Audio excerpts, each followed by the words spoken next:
Bid'ah memecah belah umat. Bukan yang mengajak kepada Al-Quran dan Sunnah yang memecah belah. Yang memecah belah itu tambahan.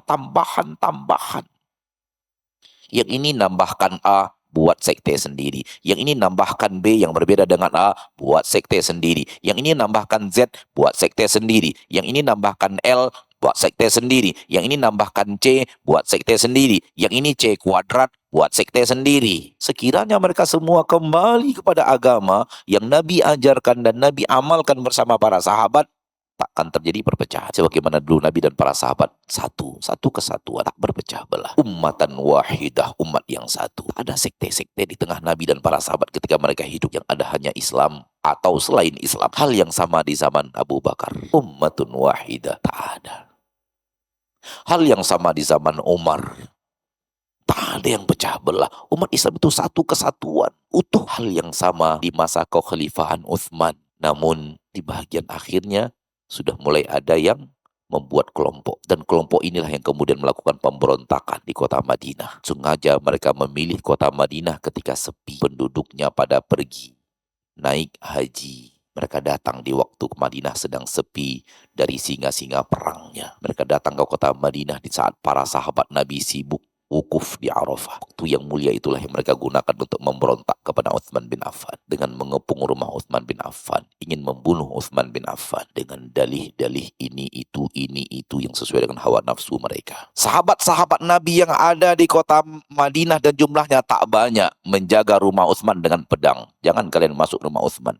Ini amir kami harus pertahankan dengan pedang kami. Kau dekat sini ku penggal lehermu. Termasuk dua anak Ali bin Abi Thalib, Hasan dan Husain, menjaga pintu rumah Utsman dengan pedangnya. Begitu cintanya anak Ali bin Abi Thalib kepada Utsman. Ayah mereka sendiri sedang haji. Budak-budak Utsman sangat banyak. Mereka pun ambil pedang, bertahan, mempertahankan tuan mereka sekaligus Amirul Mukminin, pemimpin umat Islam. Ini kewajiban kita, menjaga pemimpin kita. Tahu apa kata Utsman? Aku tak ingin satu darah pun ditumpahkan hanya untuk membela aku. Jangan kalian mainkan pedang kalian. Itu umat Islam. Walau mereka menzolimi saya, itu masih saudaraku umat Islam. Jangan kalian bunuh mereka. Jangan kalian tumpahkan darah mereka. Lihat pemimpin yang hebat, hasil didik Rasul tercinta.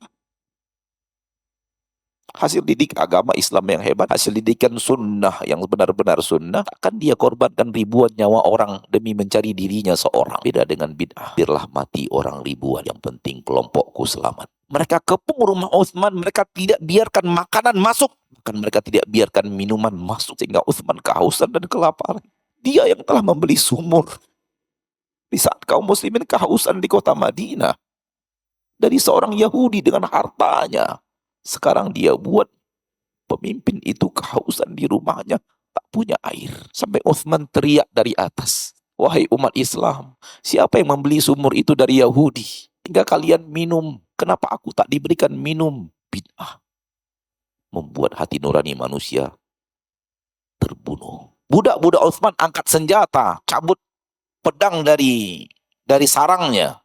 Kata Utsman, siapa yang memasukkan pedangnya ke dalam sarangnya, bebas. Aku merdekakan. Lihat indahnya Islam. Lihat indahnya sunnah. Lihat agama damai. Lihat agama persatuan. Lihat agama kasih sayang. Lihat agama kemanusiaan. Lihat agama yang penuh akal. Lihat agama yang penuh norma-norma. Merdeka itu mahal.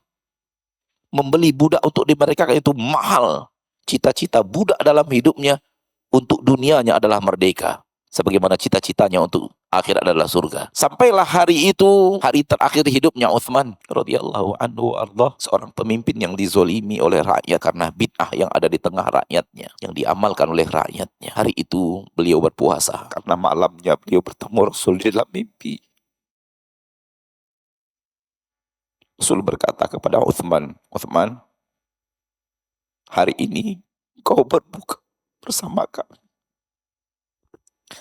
Utsman bermimpi Rasul, dan mimpi Rasul adalah mimpi kenyataan. Karena syaitan tak bisa membuat mimpi. Kalau yang dia buat-buat adalah bentuk Nabi, maka itu mimpi yang hak. Dan mimpi Utsman mendengarkan Nabi berkata kepadanya sallallahu alaihi wasallam, Uthman besok berbuka di sini bersama. Oleh karena itu hari itu dia puasa. Karena dia yakin hari itu dia akan wafat dan menyusul Nabi, menyusul Abu Bakar, menyusul Umar. Dan beliau sibuk harinya itu sambil haus, sambil lapar dengan membaca Al-Quran. Sampai pemberontak itu masuk dari atas.